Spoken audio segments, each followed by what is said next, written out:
কার হুকুম বলেন? হুকুমটা কার? জোরে বলেন।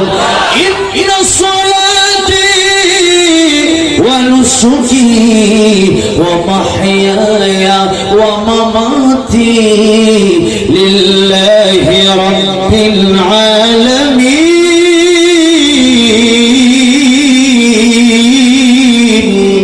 আল্লাহ রাব্বুল আলামিন বলেন, কুল ওগো নবী আপনি বলুন, আমার নামাজ, আমার কুরবানি, ও মাহিয়ায়, আমার জীবন, ও মামাতি, আমার মরণ সব নিবেদিত করলাম আল্লাহ রাব্বুল আলামিনের জন্য।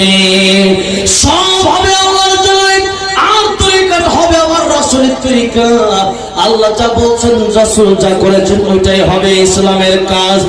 বাবা কি বলেছে, দাদা কি বলেছে, অমুক কি বলেছে, অমুক হুজুর কি বলছে, এটাতে ইসলাম চলবে না। আল্লাহ যা বলছেন, রাসূল যা করেছেন, এটার বাইরে ইসলাম হতে পারে না। কথা বলেন ঠিক না বেঠিক?